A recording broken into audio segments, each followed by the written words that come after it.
Pernahkah Anda mengalami seseorang yang mengatakan atau melakukan sesuatu yang membuat Anda langsung merasa marah, frustrasi, atau kesal? Apakah Anda ingin merasakan kebal terhadap emosi negatif tersebut dan tetap tenang, apapun yang terjadi di sekitar Anda?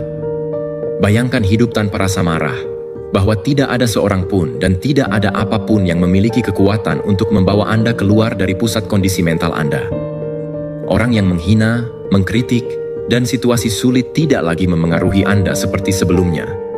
Tentu saja, ini tampaknya mustahil, bukan?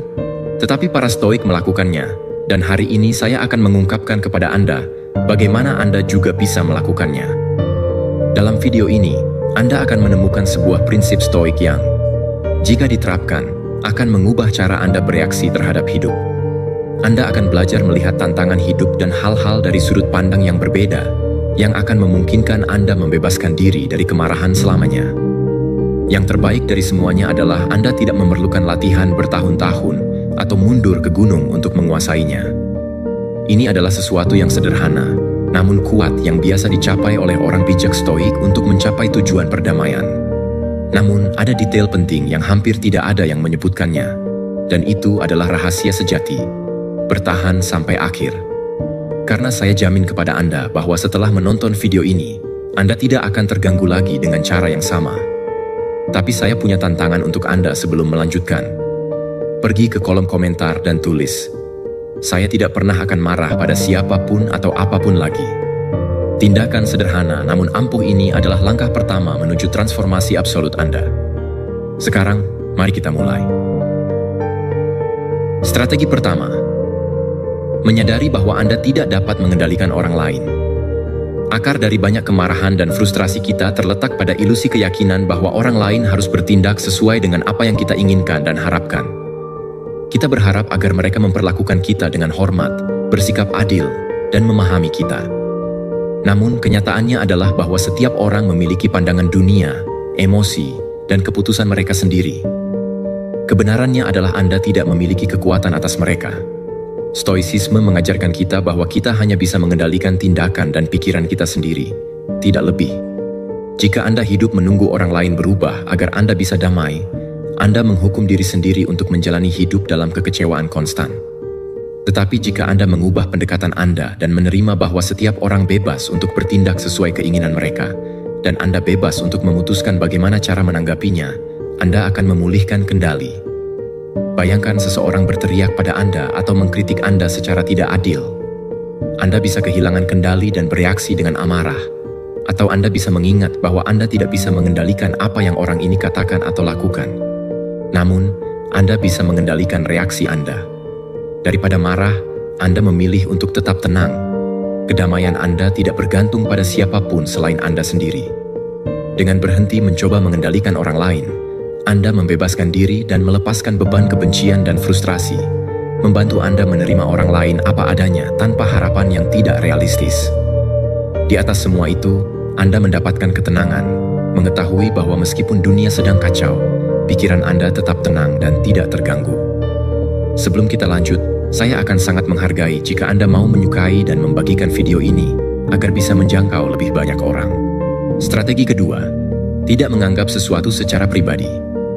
Salah satu kesalahan terbesar yang kita buat adalah mempercayai bahwa apa yang orang lain katakan atau lakukan adalah cerminan dari diri kita. Ketika seseorang menghina kita, menolak kita, atau memperlakukan kita dengan acuh tak acuh, kita merasa seolah diserang secara pribadi. Namun, kenyataannya adalah tindakan orang lain tidak ada hubungannya dengan Anda, tetapi dengan diri mereka sendiri.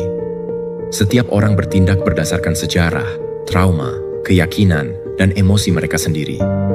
Jika seseorang bersikap kasar, mungkin bukan karena Anda pantas, tetapi karena orang tersebut sedang berurusan dengan sesuatu dalam diri mereka sendiri. Jika seseorang mengkritik Anda tanpa alasan, itu adalah refleksi dari dunia batin mereka, bukan dunia Anda.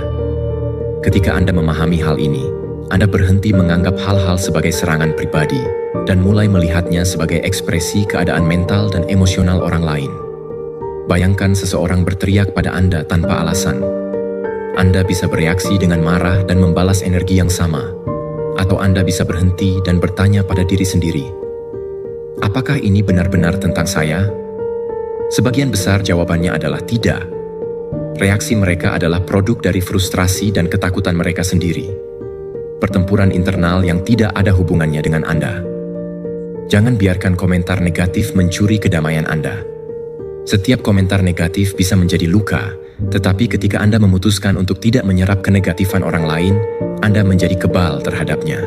Strategi ketiga, mempertanyakan kegunaan kemarahan. Kemarahan adalah emosi yang kuat yang membuat kita merasa intens, memberi kita ilusi kendali. Namun, apakah itu menguntungkan Anda? Di lain waktu ketika Anda merasa marah, tanyakan pada diri sendiri pertanyaan kunci.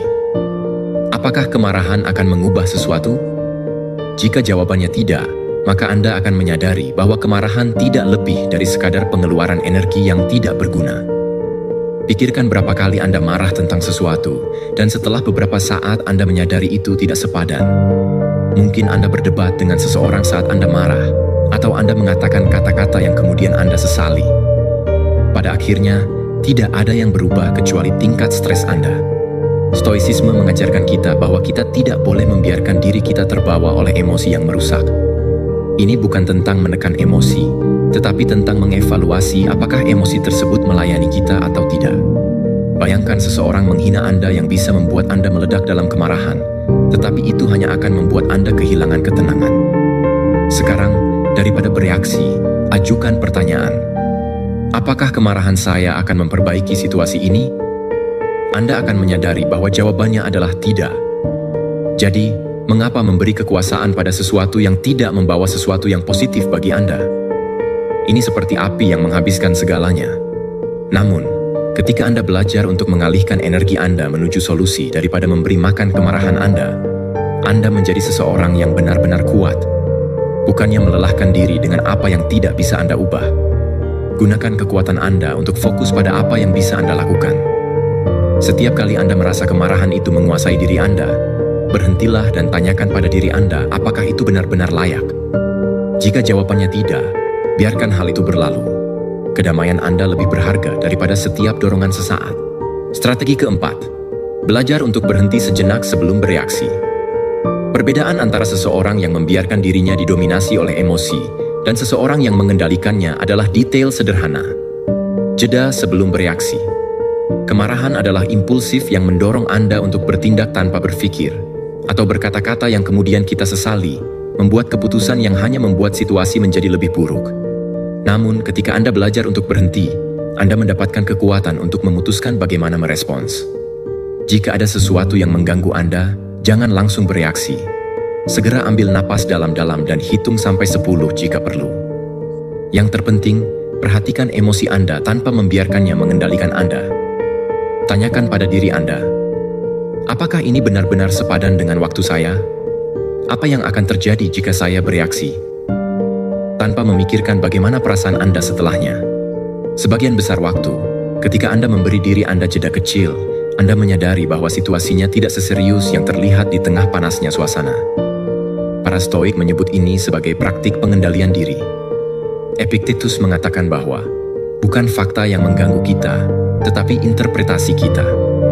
Apa yang harus kita lakukan jika ada yang membentak kita? Anda bisa melihatnya sebagai serangan pribadi dan bereaksi dengan marah. Atau Anda bisa berhenti sejenak, bernapas, dan menyadari bahwa masalahnya bukan milik Anda, tetapi milik orang lain. Dengan berhenti sebelum bereaksi, Anda menghindari jatuh ke dalam perangkap impuls, dan Anda mempertahankan kekuatan serta kendali emosi Anda. Ini bukan tentang menekan apa yang Anda rasakan, tetapi memberinya cukup ruang agar tidak menguasai Anda. Jika Anda memutarbalikkan kebiasaan berhenti sejenak, Anda akan melihat bahwa banyak situasi yang dulu membuat Anda marah sekarang hanya meluncur dari Anda. Ini bukan karena Anda tidak memiliki masalah, tetapi karena Anda telah belajar untuk menanggapi dengan bijak daripada bereaksi impulsif. Strategi kelima,